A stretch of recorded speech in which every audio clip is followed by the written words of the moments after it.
अस्सलाम वालेकुम, how are you and नमस्ते। कैसे हैं आप सब? तो आज जो है कि फिर से बायोलॉजी का पूरा ब्रेन आपके सामने ले आए हैं। ब्रेन तो समझते हैं ना? ब्रेन मीन्स आज सेल का ब्रेन, बायोलॉजी का ब्रेन, सेल का ब्रेन एक ही है, समझे? न्यूक्लियस को हम पढ़ेंगे जिसे ब्रेन ऑफ सेल भी कहते हैं। तो न्यूक्लियस को गहराई से स्टडी करेंगे, देखेंगे आज इसके जो है कि अंदर इसके स्ट्रक्चर्स, फंक्शन और आखिर तक हमारे साथ जुड़े रहिए। तो अपना टॉपिक शुरू करते हैं, चलें। तो न्यूक्लियस आज का क्या टॉपिक है? न्यूक्लियस। न्यूक्लियस को एक नाम भी देते हैं, क्या नाम देते हैं? Brain of cell, brain of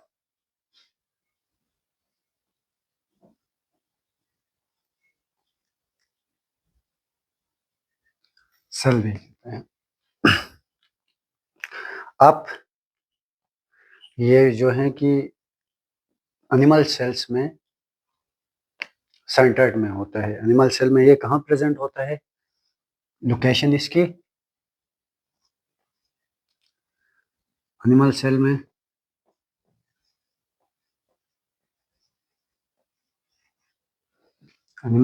कहाँ होता है? ये सेंटर में होता है। बट लेकिन प्लांट सेल में सेंटर में नहीं होता है, थोड़ा सेंटर से मतलब अवे होता है, पेरिफेरल। क्यों? क्योंकि आपने प्लांट सेल में पढ़ा होगा या नहीं पढ़ा है तो प्लांट सेल जब आएगा टॉपिक तो उसमें पढ़ेंगे। प्लांट सेल में एक सेंट्रल वैक्यूल होता है बड़ा सा, तो इसलिए जो है कि थोड़ा अवे होता है, सेंटर नहीं होता है। तो दूसरी बात ये जो है कि डबल मेम्ब्रेन ऑर्गेनेल है। क्या है? डबल मेम्ब्रेन ऑर्गेनेली है।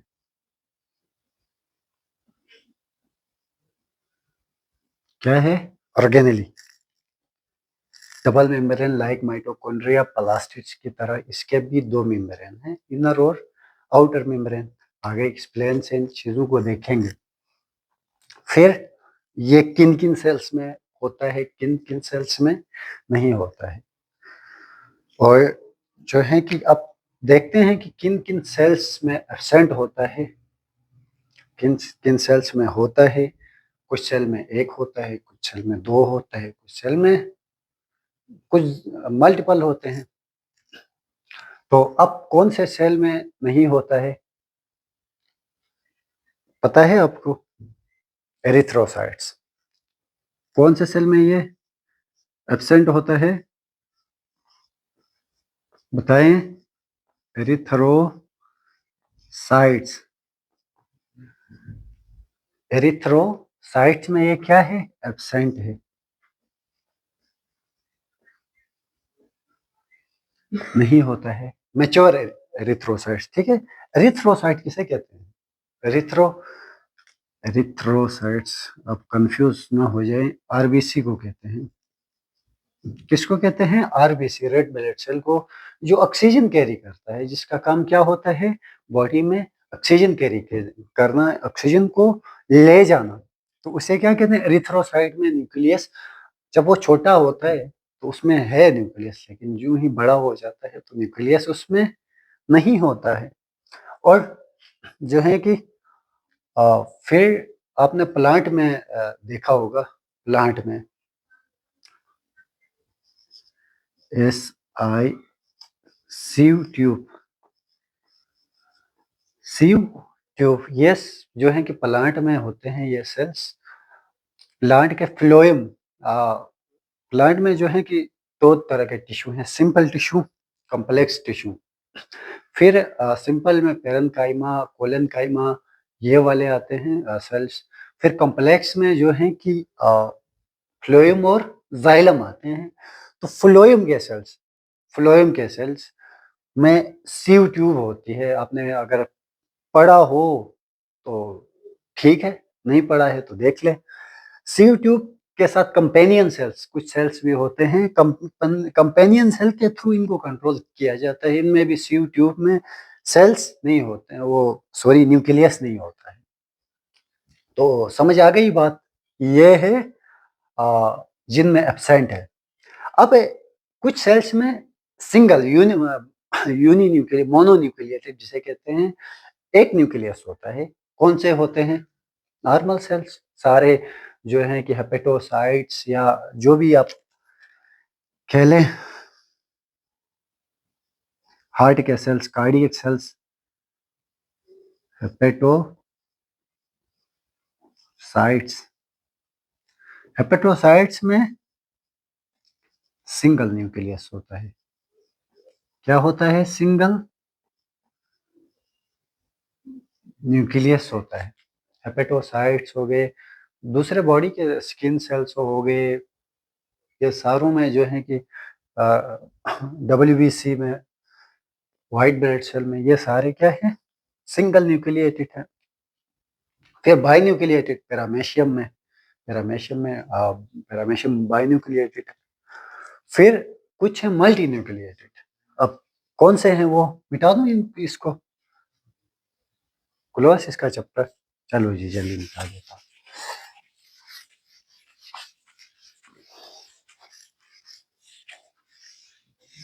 तो जल्दी जल्दी बता दें, मल्टी न्यूक्लिएटेड कभी पढ़ा है या नहीं पढ़ा है? जो ज्यादा न्यूक्लियस हो जिसमें, तो मल्टी न्यूक्लिएटेड, मल्टी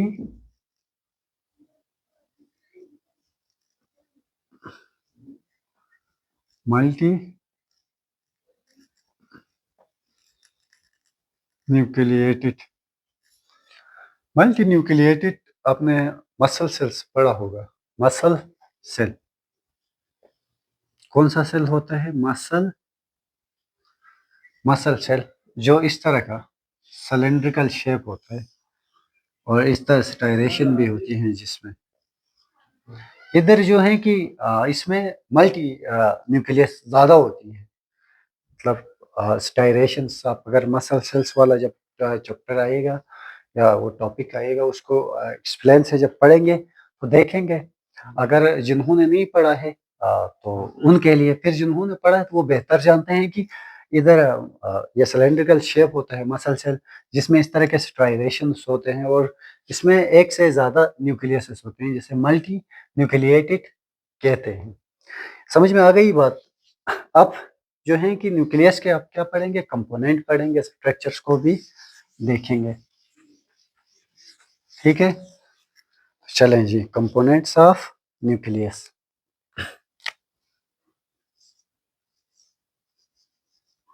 क्या कंपोनेंट्स ऑफ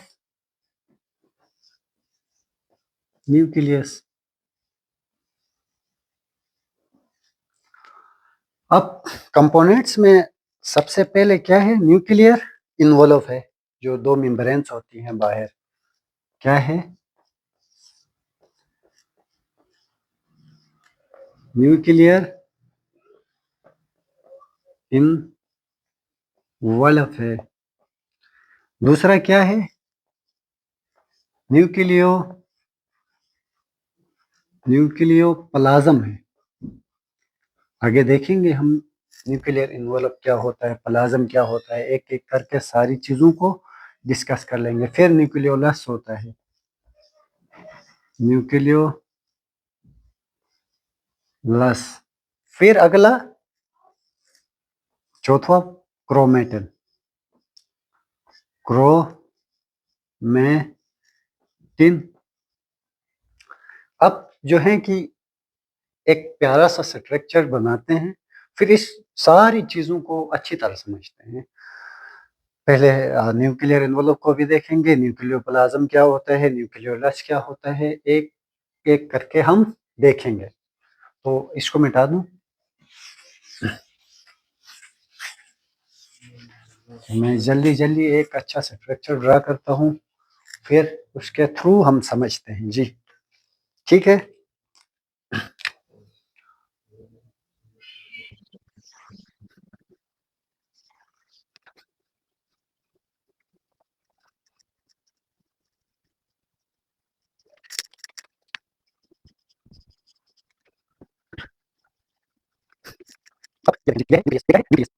ये वाली ये वाली ये इसमें जो है आउटर मेम्ब्रेन है ये, और इसमें क्या अटैच होते हैं? राइबोसोम अटैच होते हैं। इसमें क्या अटैच होते हैं? राइबोसोम। ये न्यूक्लियर एनवलप है। ये अभी आपको पता है कि इसी के साथ ये इसको मैं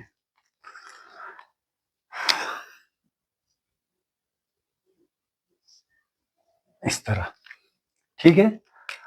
अब जो है कि ये आउटर मेम्ब्रेन है, ये इनर मेम्ब्रेन है, और इन दोनों मेम्ब्रेन्स के दरमियान ये वाला इसको कहते हैं पेरी न्यूक्लियर स्पेस।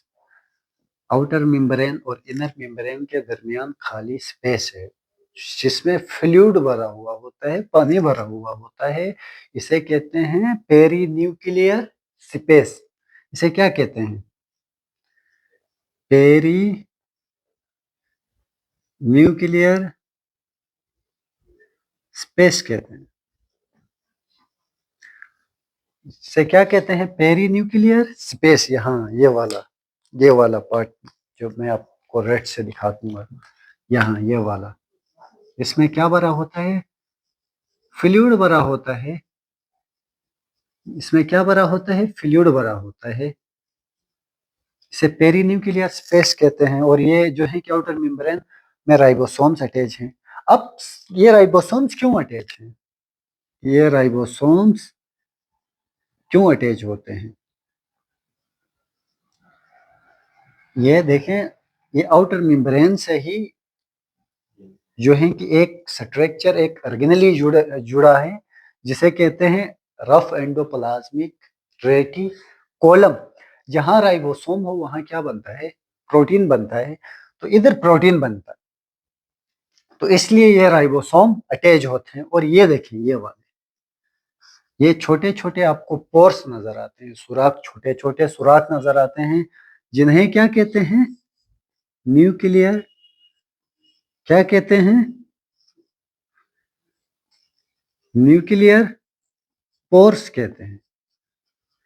ये छोटे छोटे सुराख हैं, इनको क्या कहते हैं? न्यूक्लियर पोर होते हैं, पोर कहते हैं। और ये क्यों होते हैं न्यूक्लियर पोर? कोई वजह होगी ना क्यों होते हैं। तो आपने ट्रांसक्रिप्शन, एक प्रोसेस है ट्रांसक्रिप्शन, एक है ट्रांसलेशन। ट्रांसक्रिप्शन बच्चों, ट्रांसक्रिप्शन इधर अंदर होती है। ट्रांसक्रिप्शन,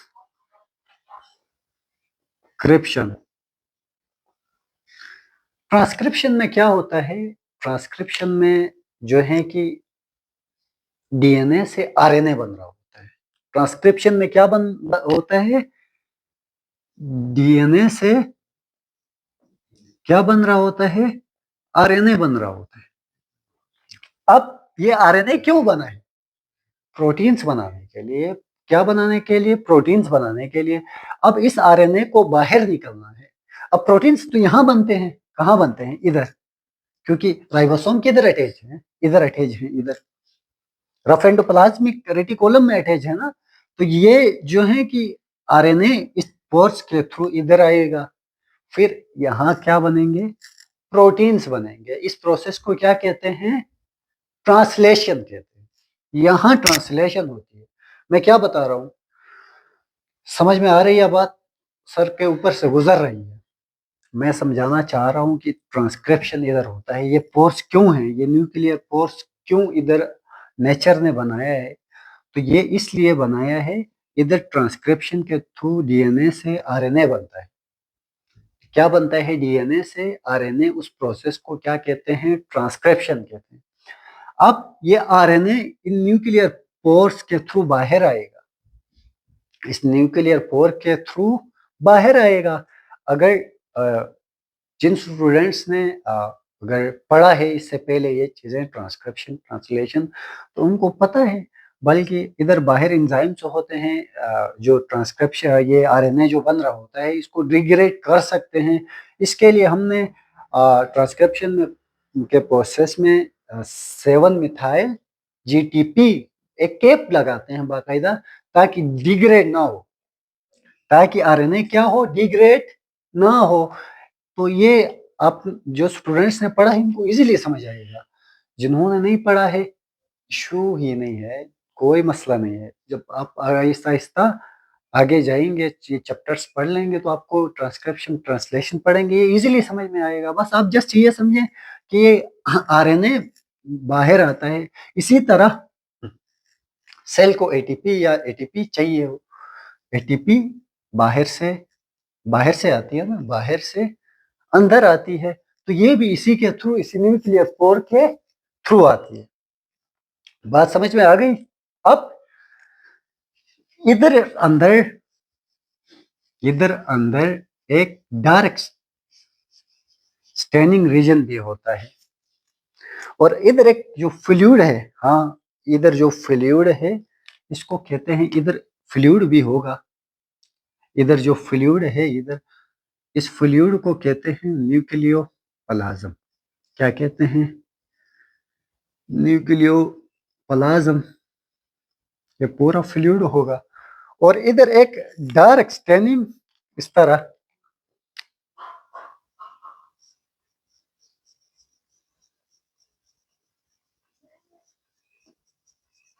इधर डार्क स्टेनिंग एक रीजन है जिसे न्यूक्लियोलस भी कहते हैं। क्या कहते हैं? न्यूक्लियोलस।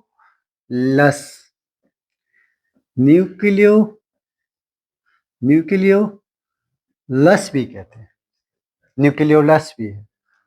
समझ में आ गई बात? अब जो है कि ये न्यूक्लियर इन्वॉल्व में हमारा पहला जो है पार्ट था न्यूक्लियर इन्वॉल्व। न्यूक्लियर इन्वॉल्व में आउटर मेम्ब्रेन, इनर मेम्ब्रेन आती। दूसरा पार्ट कौन सा था? दूसरा पार्ट था न्यूक्लियोप्लाज्म। कौन सा था? न्यूक्लियोप्लाज्म। न्यूक्लियोप्लाज्म इधर मैं लिखता हूं, साइड में जगह कम है तो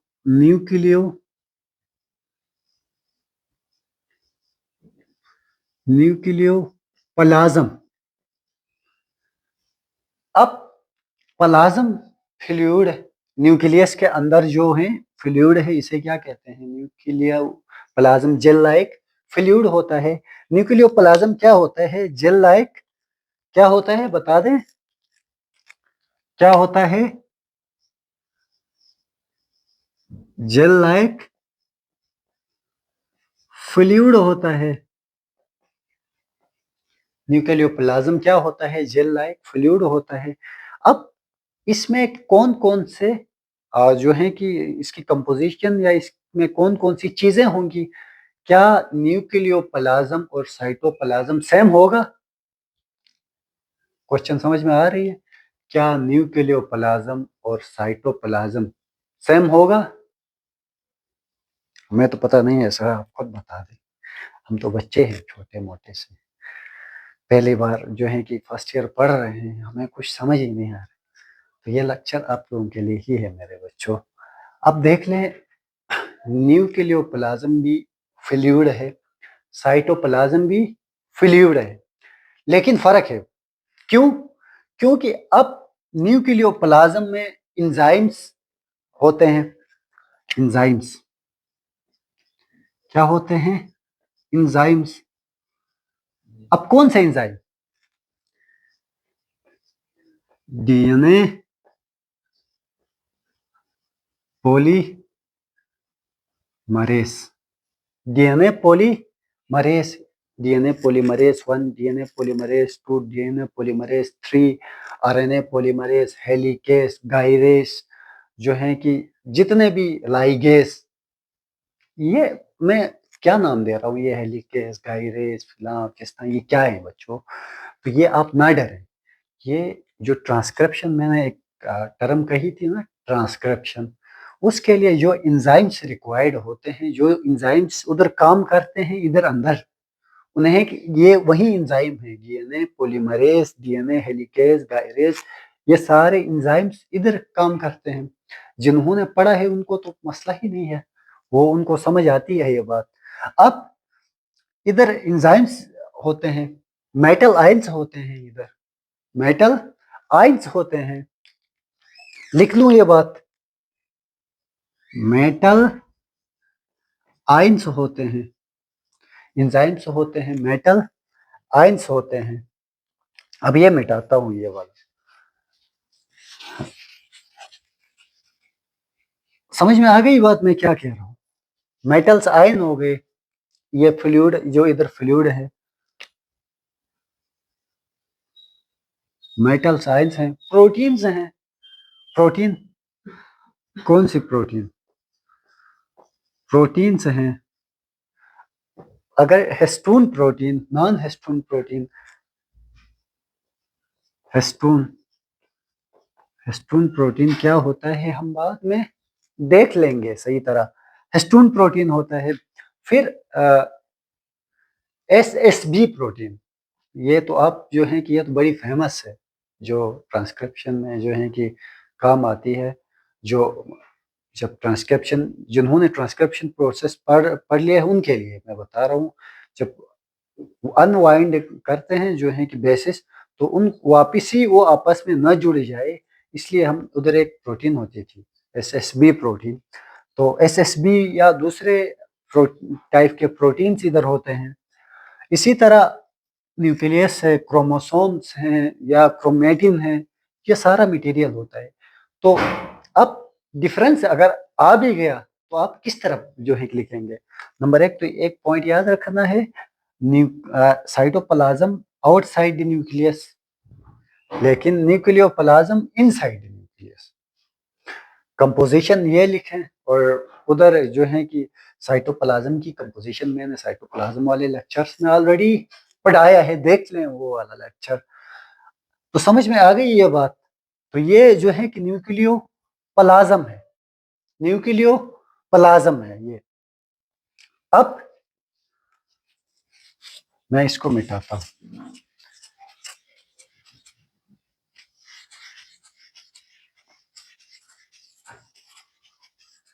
तो ये अगला है न्यूक्लियोलस।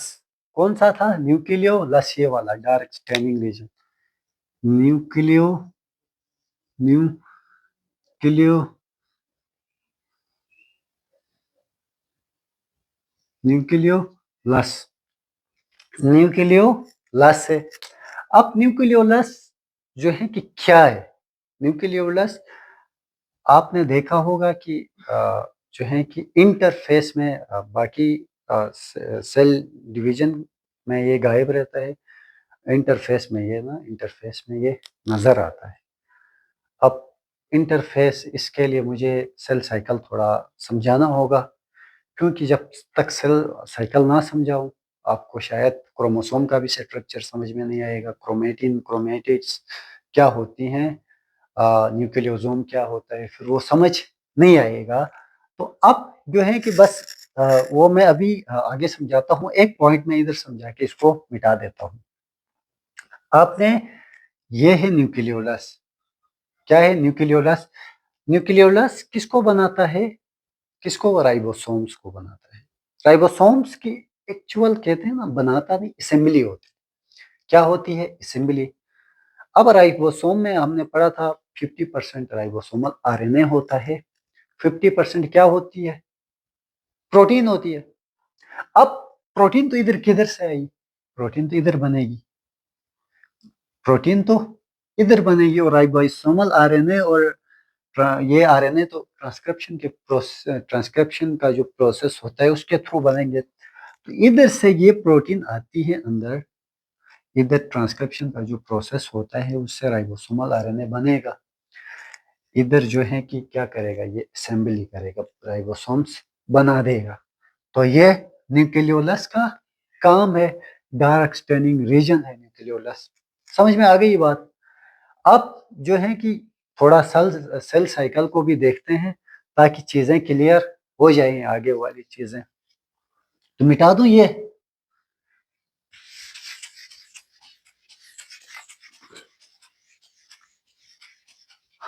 अब बच्चों, न्यूक्लियोलस एक ये आपका सिलेबस का हिस्सा है, मैं इसलिए पढ़ा रहा हूँ कि इंटरफेस में ये दिखता है, इंटरफेस में दिखता है। ये इंटरफेस क्या है? इंटरफेस क्या है? ये एक टर्म बीच में बाज़ औक़ात बच्चे कन्फ्यूज़ हो जाते हैं कि वो जो है कि इंटरफेस क्या है? एक टर्म आ गई, टीचर अगर उसको एक्सप्लेन ना करे तो। अब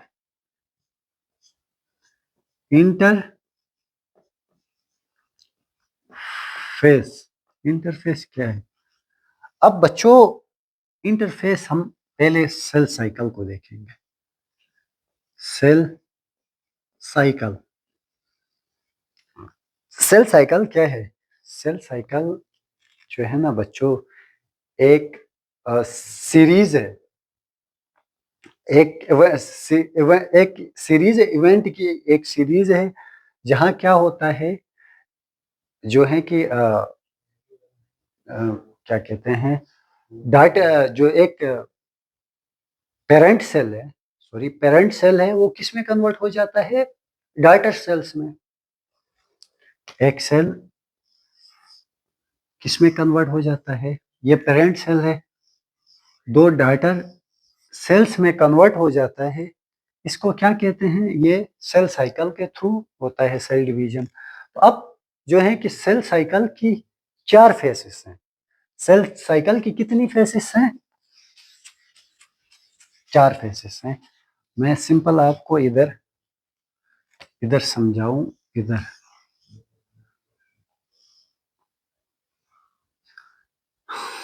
ये इसको कहते हैं एम फेस। इसको क्या कहते हैं? M phase. इसको कहते हैं G1 फेस, इसको कहते हैं G2 फेस, इसको कहते हैं S phase. M phase, G1 phase, S phase और G2 फेस। समझ में आ गई बात? अब इस पूरे को G1 S से लेके G2 तक, इसको क्या कहते हैं? इंटरफेस कहते हैं। इसको क्या कहते हैं? इंटरफेस कहते हैं। मेरे बच्चों, इंटरफेस में ये होता है कि सेल अपने आप को तैयार कर रहा होता है, किसके लिए? डिवीजन के लिए। अब सेल साइकिल देखें, दो इंटरफेस, हम सेल साइकिल को दो पार्ट्स में डिवाइड करेंगे। कितने पार्ट्स में? दो पार्ट्स में। एक आ गई इंटरफेस। इंटरफेस की फिर कितनी है? G1 S फेस और G2 फेस, G2 फेस। और एक है M फेस या माइटोटिक फेस भी कहते हैं इसको। और फिर ये दो हैं,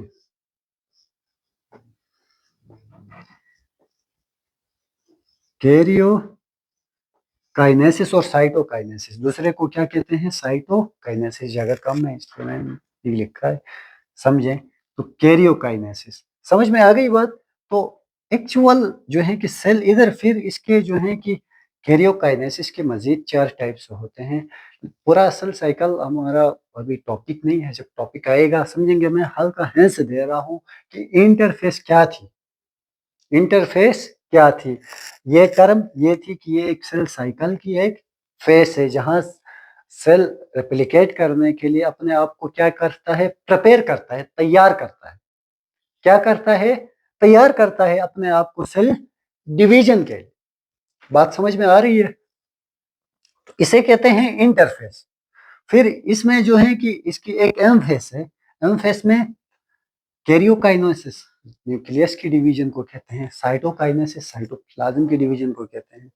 फिर इसमें 4 फेसेस हैं। प्रोफेस, आपने पढ़ा है तो पढ़ा भी होगा, प्रोफेस, मेटाफेस, एनाफेस, टेलोफेस। ये फिर इसकी 4, वो हमारा टॉपिक नहीं है। तो ये है सेल साइकिल। ये है क्या? Cell cycle. तो अब ये न्यूक्लियोलस इंटरफेस में क्या था? दिखता है, बाकी एम फेस में दिखता नहीं है। ये एक बुक की टर्म थी, इसलिए मुझे ये बताना पड़ा आपको लिख के। तो हमारा अगला टॉपिक है क्रोमेटिड। क्रोमेटिड के लिए भी आपने ये चीजें, अभी मैं जब क्रोमोसोम का हम स्ट्रक्चर पढ़ेंगे आगे तो उधर भी ये काम आएगा। आपने ये अपने जहन में अभी रखना है, पिक करके रखना है, बोलना नहीं है। क्यों? क्योंकि जब हम आगे इससे अगला वाला टॉपिक पढ़ेंगे तो ये चीजें काम आएंगी उधर। तो आपने बोलना नहीं है, या ड्रा करना है, कॉपी में ड्रा करके रखना है, या जहन में अगर याद होता है तो जहन में रखना है इन चीजों को। समझ में आ गई बात? अब क्रोमेटिन, क्या? क्रोमेटिन,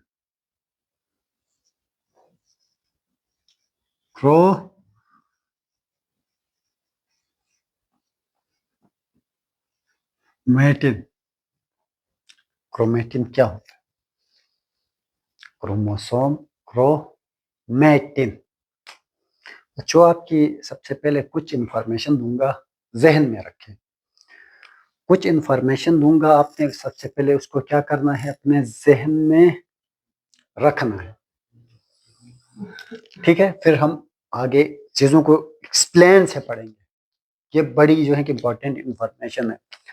अब एक नॉर्मल एक सेल है, एक सेल, क्या? एक पर सेल, या एक सेल पर सेल। एक सेल में जो डीएनए होता है वो कितना लंबा होता है? 2.2 मीटर होता है। कितना होता है? 2.2 मीटर होता है। समझ में आ गई बात? एक सेल में। अभी इंसान की बॉडी में कितने सेल्स हैं? बिलियन ट्रिलियन के हिसाब से सेल्स हैं। अब उसको मल्टीप्लाई करो 2.2 के साथ, तो ये डीएनए कितना लंबा हो जाता है? क्वेश्चन अब जहन में रखें। एक सेल में, एक सेल में, एक सेल में, ये बार बार मैं रिपीट कर रहा हूं ताकि आपको याद हो जाए। एक सेल में डीएनए कितना लंबा होता है? एक सेल में जो डीएनए होता है वो कितना डीएनए होता है? 2.2 मीटर डीएनए होता है एक सेल में। अब इंसान की बॉडी में या किसी भी जानवर की बॉडी में ट्रिलियन के हिसाब से सेल्स होते हैं। तो अगर इसको मल्टीप्लाई करेंगे उसके साथ तो कितना लंबा हो जाएगा? शायद इधर से चांद सूरज तक तो जाएगा मेरे ख्याल से। नेचर को देखें आप, फेल करें नेचर को कि कितना जो है कि इतना बड़ा जो है कि डीएनए को हमारे सेल्स में इस तरह जो है कि रखा हुआ है कि हमें नजर ही नहीं आता। अब एक क्रोमोसोम में वन क्रोमोसोम क्या है, ये चीजें नहीं समझ आती है तो अब ये बातें नोट कर लें, बाद में हम पढ़ने वाले। वन क्रोमोसोम,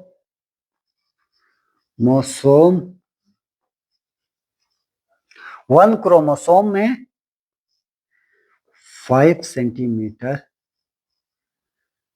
डीएनए होता है। कितना होता है? 5 सेंटीमीटर डीएनए होता है वन क्रोमोसोम में। और इस 5 सेंटीमीटर में 146 सॉरी 146 मिलियन न्यूक्लियोटाइड्स होते हैं।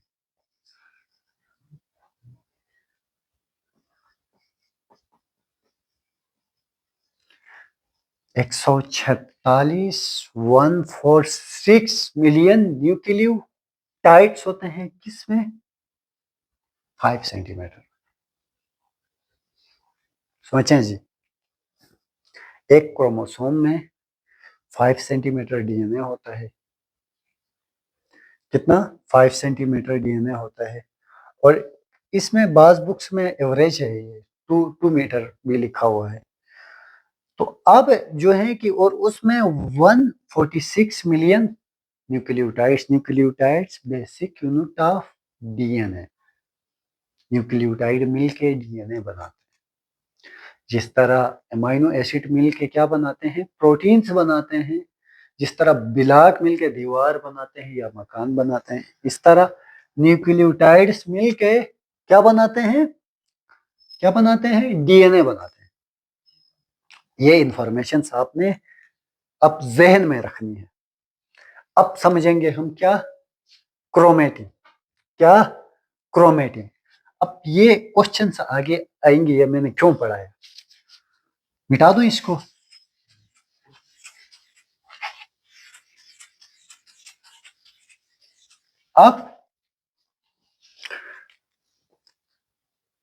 अब मैं एक अच्छा स्ट्रक्चर ड्रा करने वाला हूं। इस स्ट्रक्चर के थ्रू आप लोगों को क्या करूंगा, समझाऊंगा।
क्या बनाया सर आपने, कुछ समझ ही नहीं आ रहा। अब जो है कि बच्चों हम समझेंगे कि क्रोमेटिन क्या होता है, क्रोमेटिन क्या होता है, डीएनए क्या होता है। ये एक नॉर्मल डीएनए है, ये एक नॉर्मल डीएनए है जो नॉर्मल हालत में कोई सेल डिवाइड नहीं कर रहा होता है, तो डीएनए इस फॉर्म में होता है। अब ये इसका जो डायामीटर है, डायामीटर इस डीएनए का ये कितना है, 2 नैनोमीटर है। कितना होता है, 2 नैनोमीटर होता है। अब ये क्या है, ये लाल वाला, ये लाल वाला, ये लाल वाला है बच्चों हिस्टोन प्रोटीन। हिस्टोन प्रोटीन क्या होता है, हिस्टोन प्रोटीन है। कितने हिस्टोन प्रोटीन है, 8 हिस्टोन प्रोटीन, 8 हिस्टोन। अब एक मैं आपको इंफॉर्मेशन देने वाला हूँ, बड़ी अच्छी इंफॉर्मेशन आपने याद रखनी है। कौन सी इंफॉर्मेशन, अब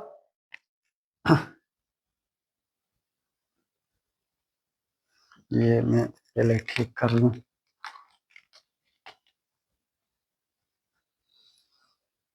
ये डीएनए मॉलिक्यूल, ये डीएनए जो है कि हिस्टोन के प्रोटीन के ऊपर क्या है, रेप्ड है। क्या है, रेप्ड हुआ है। मतलब इस तरह, जैसे आप देखें, जैसे पतंगबाज लड़के होते हैं ना, पतंग उड़ाते हैं, तो डोर को आपने देखा हुआ पिना बनाते हैं। इतना लंबा सा डोर को क्या करते हैं, रेप करके क्या बनाते हैं, एक पिना बनाते हैं। इस तरह ये डीएनए इस हिस्टोन प्रोटीन के ऊपर क्या है, रेप्ड हुआ है। इसको, इस स्ट्रक्चर को क्या कहते हैं, इस स्ट्रक्चर को कहते हैं न्यूक्लियोसोम। क्या कहते हैं, न्यूक्लियोसोम कहते हैं, न्यूक्लियोसोम। इसको डीएनए उसके ऊपर रेप हुआ होता है, उसको क्या कहते हैं, न्यूक्लियोसोम कहते हैं।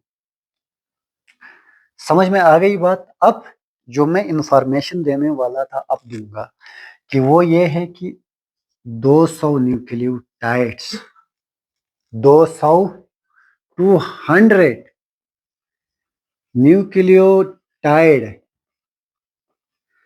200 न्यूक्लियोटाइड ट्वाइस, 2 दफा 8 हिस्टोन प्रोटीन के ऊपर रेप हुए हैं। हिस्टोन प्रोटीन 8 हिस्टोन प्रोटीन का कोर है, ये कोर, ये समझें। 200 जो है कि न्यूक्लियोटाइड्स, एक रेप में 200, दूसरे रेप में 2 बार, इस तरह कितने हो गए 400 न्यूक्लियोटाइड्स। इस न्यूक्लियर वो सॉरी हिस्टोन प्रोटीन्स के कोर में 8 हिस्टोन प्रोटीन्स हैं, उसके ऊपर रेप हुआ हो, और इसको क्या कहते हैं, न्यूक्लियोसोम कहते हैं। और इन दोनों के बीच में, दो न्यूक्लियोसोम के बीच में जो डीएनए होता है, इसे क्या कहते हैं, लिंकर। लिंकर डीएनए भी, लिंकर डीएनए भी कहते हैं। समझ में आ गई बात। अब नॉर्मल हालत में डीएनए इस तरह होता है, इसको इस तरह एक बीड बनाता है, माला जैसे हार बनाता है। मोतियों की हार किस तरह है, मोतियों की हार धागे में जो इस तरह एक बड़ी मोतियों की हार की तरह ये स्ट्रक्चर बनता है, बड़ा सा। इसे क्या कहते हैं, इस स्ट्रक्चर को क्या कहते हैं, इस स्ट्रक्चर को कहते हैं क्रोमेटिन। समझ में आ गई बात। क्या कहा मैंने, इस हिस्टोन्स के ऊपर जो डीएनए रेप है, ये एक बीड लाइक स्ट्रक्चर, माला जो पहनते हैं, हार, लड़कियां तो पहनती रहती है ना हर वक्त हारें, बड़ी बड़ी मोतियों की, हीरों की, जवाहिर की। तो इसको क्या कहते हैं, इसको क्या कहते हैं, बता दें क्या कहते हैं, क्रोमेटिन। समझ में आ गई बात, क्रोमेटिन क्या है। अब नॉर्मल जो है कि डीएनए इस तरह बड़ा होता है। अब एक मैं बात बताऊं आपको, बड़ी कंसेप्चुअल बात है कि क्वेश्चन आ भी जाए।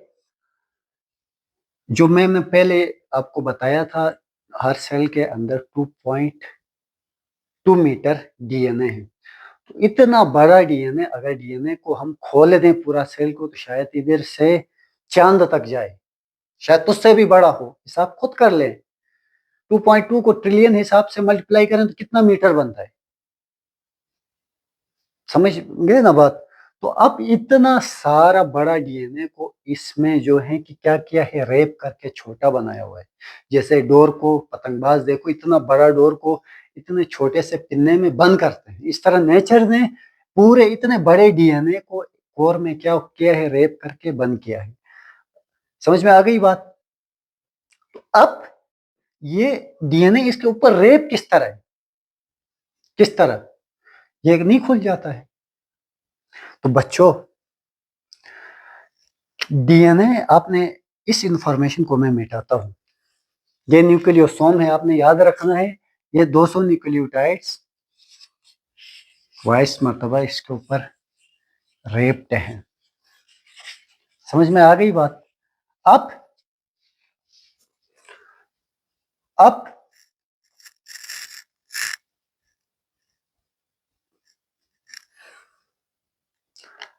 अब नॉर्मल हालत में ये डीएनए इस तरह न्यूक्लियोसोम की हालत में इस तरह पड़ा हुआ है, लेकिन जब सेल डिवीजन का वक्त आता है तो ये इस तरह नहीं रहता है। और हाँ सॉरी, मैं एक बात छोड़ के आगे गया कि वो वाली क्वेश्चन, इसके ऊपर रेप भी क्यों है।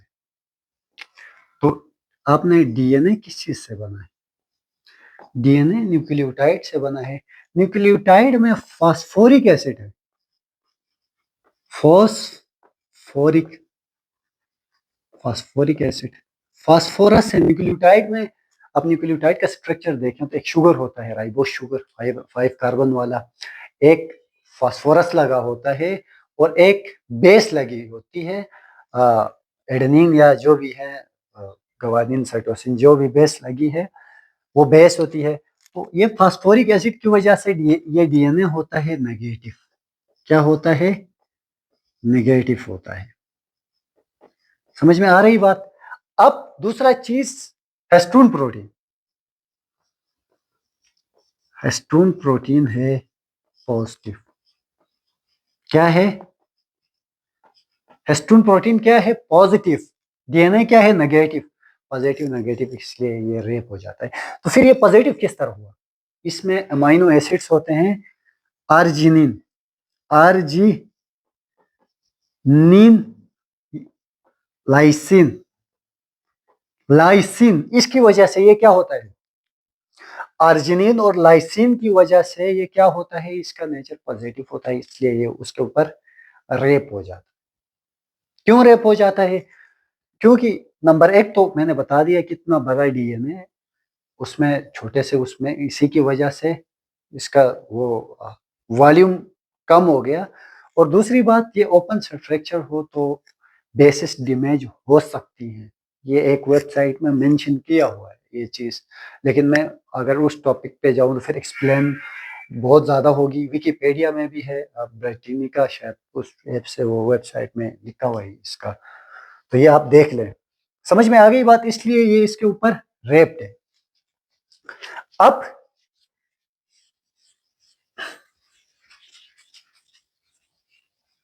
अब ये नॉर्मल हालत में एक डीएनए होता है सेल के अंदर, बात पल्ले पड़ रही है या नहीं? नॉर्मल हालत में ये इसका स्ट्रक्चर है। जब सेल साइकिल, मैंने अभी बताया था, सेल साइकिल सेल डिवीजन का टाइम आता है तो ये कंडेंस हो जाता है। क्या हो जाता है? कंडेंस। कंडेंस कहते हैं करीब कंपैक्ट हो जाता है, करीब करीब आ जाता है। देखिए करीब आके जब ये फेसेस चलती है ना, G1 G2 जी फेसेस, ये कंपैक्ट होता जाता है और इतना कंपैक्ट होता है, फाइनली क्या बनता है? क्रोमोसोम बनता है। फाइनली क्या बनता है? जैसे इधर इसका ये था 2 नैनोमीटर, कितना था? 2 नैनोमीटर। इधर आके ये होता है 300 नैनोमीटर, लेकिन इधर ये वाला, इधर 900 नैनोमीटर। फिर जब ये इधर पहुंच चुका होता है तो ये 1400 नैनोमीटर, एक नैनोमीटर के डायमीटर इसका इतना कॉम्पैक्ट होता है कि 1400 नैनोमीटर इसका क्या बनता है? 1400 नैनोमीटर इसका क्या बनता है? डायमीटर बनता है। इतना कॉम्पैक्ट होता है। इस कंडेंस फॉर्म को हम क्या कहते हैं? इसको क्रोमोसोम, क्रोमोसोम कहते हैं जी। और ये मैंने 2 क्रोमेटिड्स बनाए हैं, ये इस तरह नहीं होता है, ये सेल डिवीजन के वक्त होता है, लेकिन एक क्रोमेटिड्स होती है। जब इसको खोलेंगे, इसको हीट्रोक्रोमेटिन भी कहते हैं, थोड़ा कम्पैक्ट हुआ होता है, इसको यूक्रोमेटिन भी कहते हैं। फिर जो है कि सेल डिवीजन के बाद ये इस तरह होता है। तो क्रोमेटिन, क्रोमोसोम, न्यूक्लियोसोम, यह समझ में आ गई बात। और एक चीज आपने याद रखना है, न्यूक्लियाइड। क्या? न्यूक्लियाइड। न्यूक्लियाइड जो है कि बैक्टीरिया में होता है। किधर होता है? बैक्टीरिया में होता है। अब थोड़ा क्रोमोसोम का स्ट्रक्चर भी हम देख लेते हैं एंड में, कि ये क्रोमोसोम को भी हम पढ़ लेते हैं। मिटा दो इस चीज को, क्रोमेटिन, न्यूक्लियोसोम, और इसी को, इसको, इसकी एक ये पतरी की तरह है ना, इसको क्रोमेटिड भी कहते हैं। समझ में आ गई बात? यह था जी क्रोमेटिन।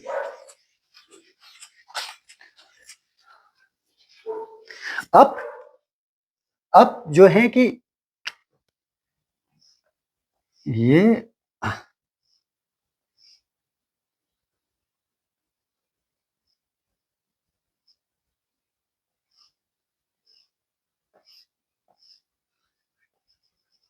ये एक क्रोमोसोम का स्ट्रक्चर है। इसको कहते हैं सेंट्रोमियर। इसको क्या कहते हैं? सेंट्रोमियर कहते हैं। और इनको kinetochore, kinetochore, kinetochore opposite to side plaques होती हैं, प्रोटीन प्लेक्स।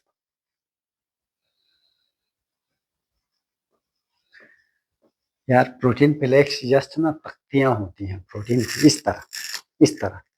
अब ड्यूरिंग सेल डिवीजन, जब सेल डिवीजन पढ़ोगे, वो हमारा टॉपिक नहीं है, सेल साइकिल पढ़ोगे, तो जो मैंने अभी 4 फेसेस लास्ट वाली बताई थी, एनाफेस, टेलोफेस, उधर, तो उधर जो है कि सेंट्रियोल से कुछ स्पिंडल फाइबर निकलते हैं, निकल के कुछ इस तख्ती पे एक साइड पे लग जाते हैं, कुछ एक साइड पे लग जाते हैं। 2 क्रोमोसोम्स को आपस में क्या करते हैं, अलग करते हैं। 2 क्रोमोसोम को इस तरह जुड़े हैं, इनको इधर और इधर पकड़ के क्या करते हैं, अलग करते हैं, और इसको क्रोमैटिड्स कहते हैं, इनको क्रोमैटिड। और इस लास्ट पार्ट को इधर कैप लगी होती है, टेलोमियर की, टेलोमियर। ये बड़ा इंपॉर्टेंट चीज है, इसको थोड़ा डिस्कस करते हैं, इसके बाद लेक्चर को इन करते हैं। टेलोमियर, टेलोमियर जब यूं ही सेल डिवाइड कर रहा होता है तो क्रोमोसोम का साइज भी छोटा होता है, क्रोमोसोम का साइज भी छोटा होता है। लेट्स मैं एग्जांपल देके समझाता हूं। लेट्स सपोज करें जी, ये एक क्रोमोसोम है। क्या है ये एक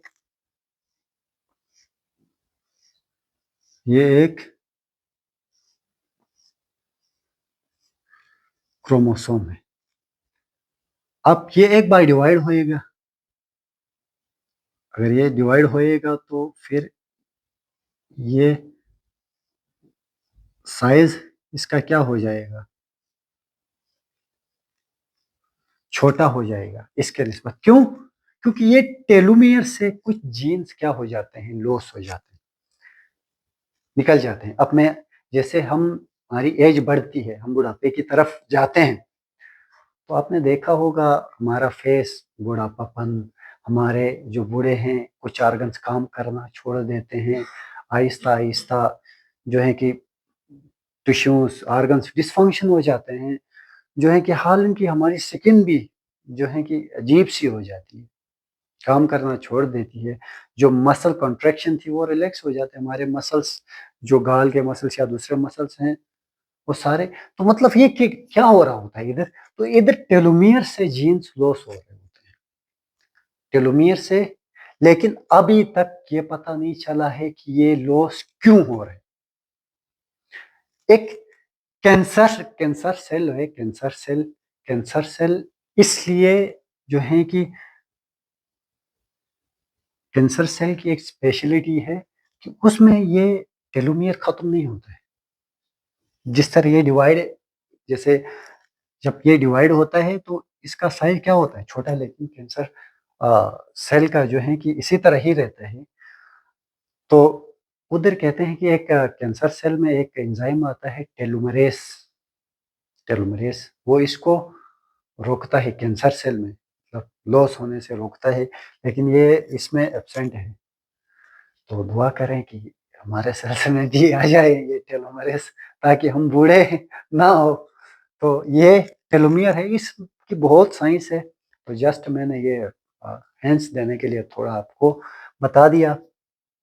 तो जो है कि अगर मज़ीद अगर इसमें आप जो है कि इंटरेस्टेड हैं इसमें टेलोमियर में, तो कमेंट में बताएं, इसको एक दिन डिटेल लेक्चर के साथ समझेंगे। तो यही था आज का लेक्चर, उम्मीद है समझ आया होगा।